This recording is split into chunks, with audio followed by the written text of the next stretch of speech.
Hello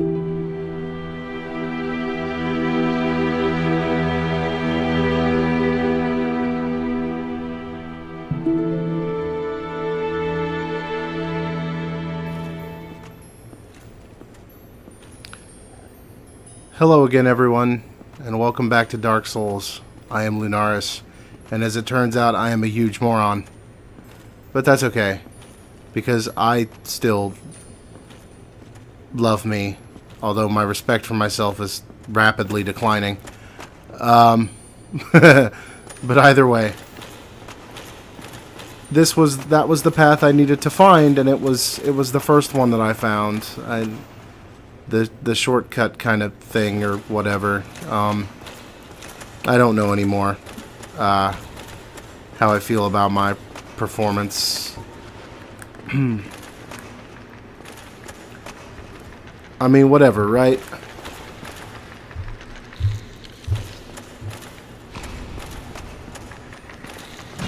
Sorry, I had a small video playing in the background showing me where that was going. I guess I'll just have to make sure that it doesn't show up.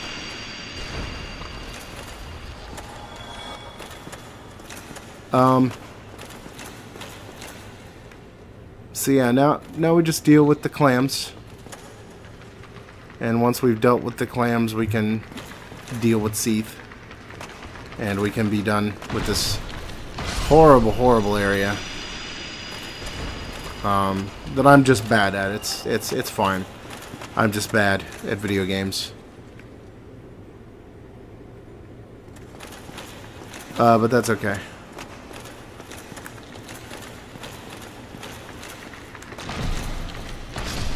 So we're gonna just kill the clams, because the clams are good for killing. They drop Twinkling Titanite, so if you ever find yourself in need of Twinkling Titanite,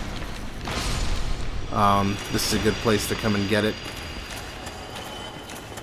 It's a good place to farm it, because these clams will respawn. So you can then kill them over and over and over again to your heart's content, till you have all the Twinkling Titanite you could ever want. Oh, purging stones too, which is nice. My goodness, I feel dumb for losing out on that as many times as I did. Alright, so what we're going to attempt to do with this one is we're going to start the cutscene. We're going to destroy the crystal that's in the background here. And when we destroy this crystal, we'll be able to damage Seathe.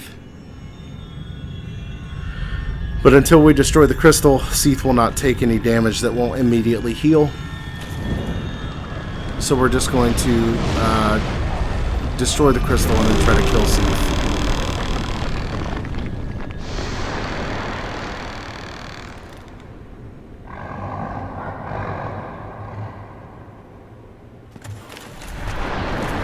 So we're just going to do this. Now his crystal is gone.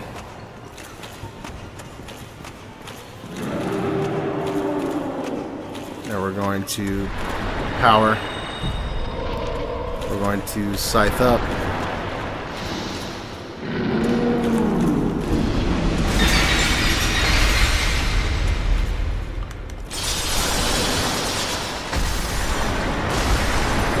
And we're just gonna shit wreck Seathe. I mean, that's all there is to it.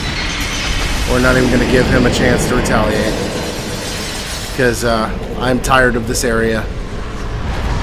If you cut off Seathe's tail, you can get a the Moonlight Greatsword, which is another recurring item in all of the Souls games. The Moonlight Greatsword will it's a very good sword for magic builds. If you two-hand it and then use the strong attack, it will shoot a shockwave, kind of like Link's beam sword in Legend of Zelda, the original Legend of Zelda, and Legend of Zelda, I think, Link to the Past and Link Between Worlds. The ones like that, the 2D top-down ones. We're going to level up.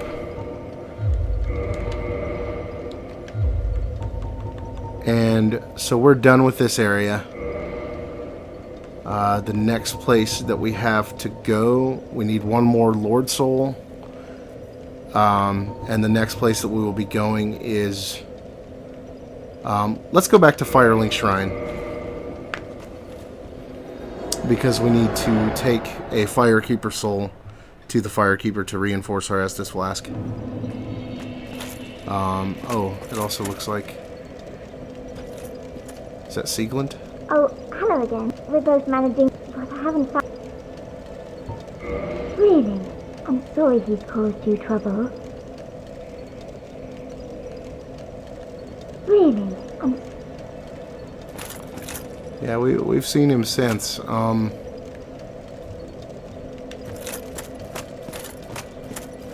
So...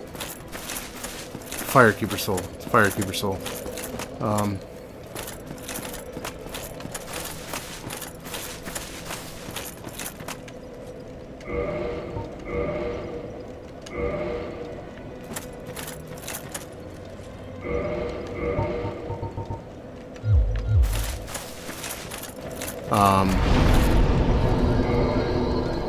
Let's warp to the Daughter of Chaos, because that's closest to where we want to be.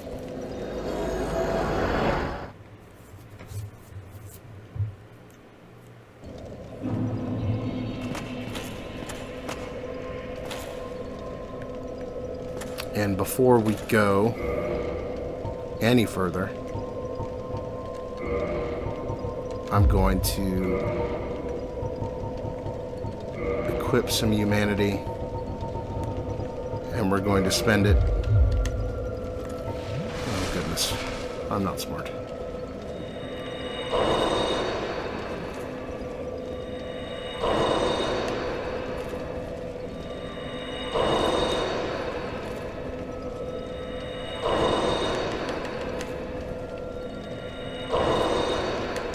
So we're just going to gift all of this to the fair lady. I don't remember exactly how many it's supposed to be, so I'm just going to do 20. And then when I get done with this, we'll cut back.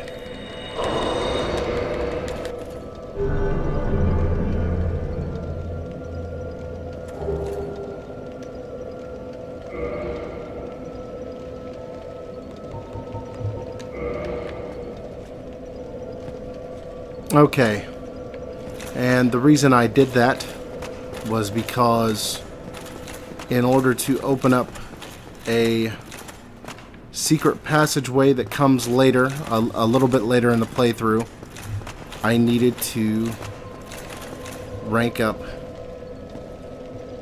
in that covenant.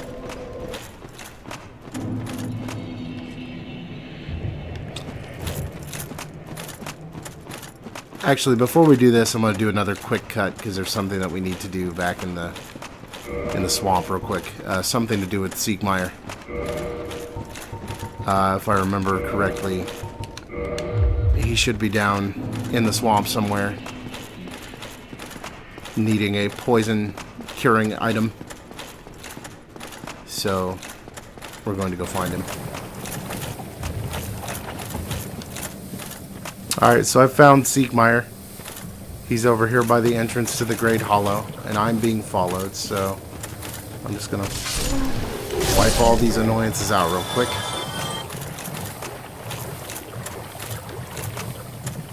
Speaking of the Great Hollow, that's an area that we will come back to later.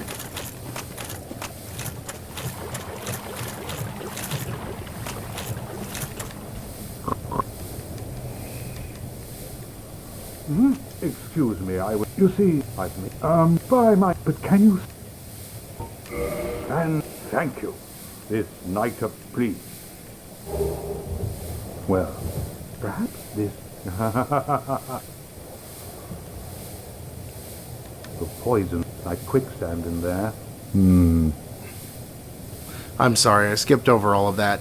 He was saying that he needed my help again because he forgot to pack poison moss.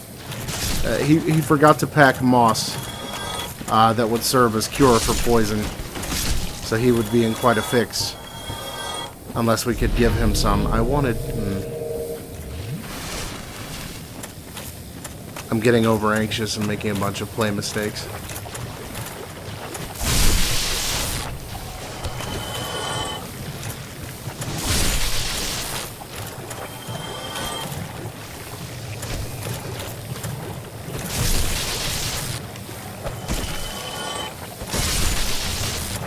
I kind of want to see what this item is. I don't think I've ever come over here to pick it up.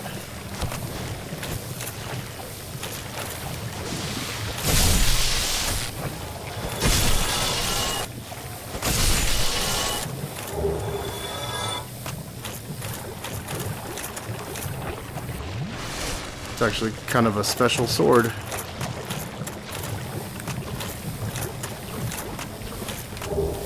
Large titanite shard. This is actually a good place to farm green titanite shards, but that's not what I'm here for.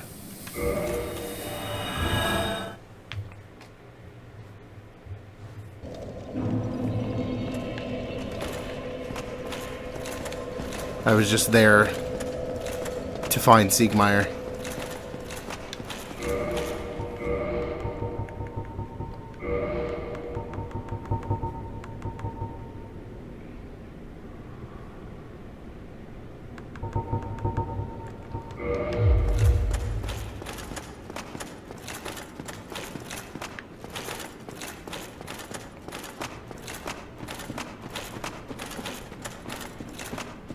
So now we're going to make our way down to where I originally intended to go, Lost Ceaseless.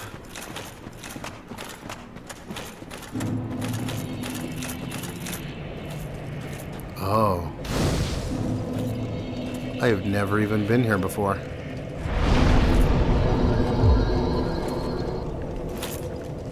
Okay. Let's go ahead and kindle this bonfire.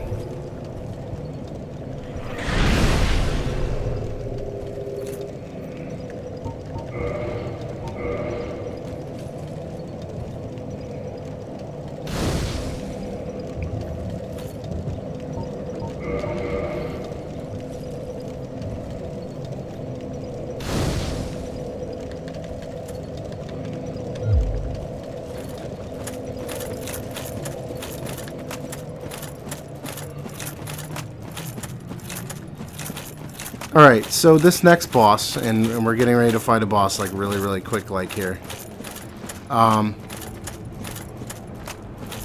He's relatively simple just because there's a way that they've built in that you can kind of cheese him.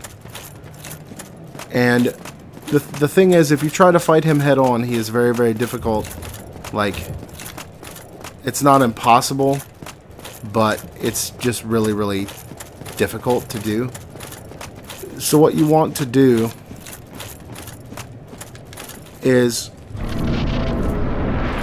you're going to enter the boss area, and he's actually not even going to aggro you until you mess with the corpse of his sister, because he is this boss is called the Ceaseless Discharge, and he is also one of the sons of the Witch of Ceaseless, another individual affected by the surge of chaos magic that happened when the Witch of Ceaseless tried to recreate the first flame with her own magic.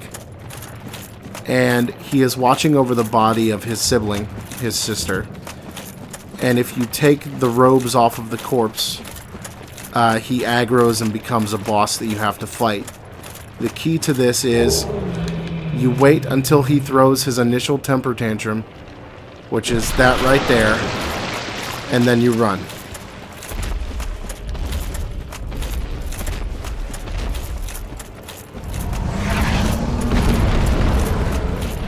And you just have to try and run for as long as you can. And what you're trying to do is you're going to run all the way back to the beginning of the boss area, and he's going to attempt to follow you.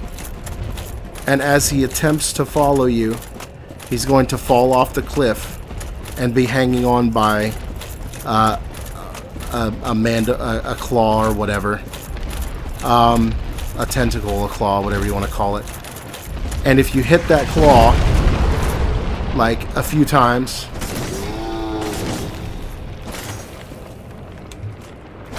sorry, I have to focus. I don't want to fall off the edge. Hit that claw a few times, and he falls right off. And easiest boss fight in the game. It's just a matter of knowing how to fight that boss. And because he falls into the lava, for one reason or another, it causes the flow to stop, and it cools it down so that you can progress further down into the area known as Lost Ceaseless. And he's worth about 20,000 souls, because it's actually intended that you fight him like after you kill Quelaag, but for some reason I just forgot to do it, I guess, or I just figured I could come back and do it later.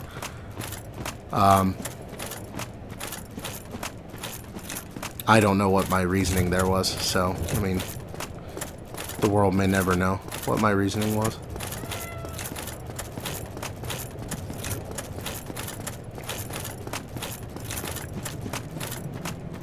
But now we have the ability to go down into this area of Lost Ceaseless, and there are 7 Taurus demons and a Capra demon waiting for us. So that's going to be fun. This message says gorgeous view. I mean, it's not wrong. It's pretty to look at, I suppose.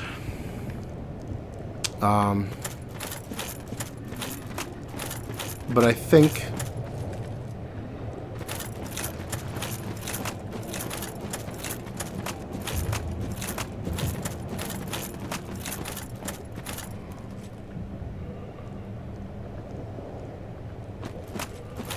just because I think these guys crawling along their bellies here are going to be an issue, and I think the episode has been elongated enough to make for a good time. I'm going to go up here and rest at the bonfire, and then when we get started up again, we will head down into Lost Ceaseless. We have one more Lord Soul to grab before we fight the final boss, before we take Lord Gwyn's place. And we are in the home stretch. I have a couple other things that I would like to do after we do that. So it's going to be a little bit yet. But for all intents and purposes, it's all downhill from here. Continuing downhill. So until then, I am Lunaris. This has been Dark Souls. And I will see you all again very soon.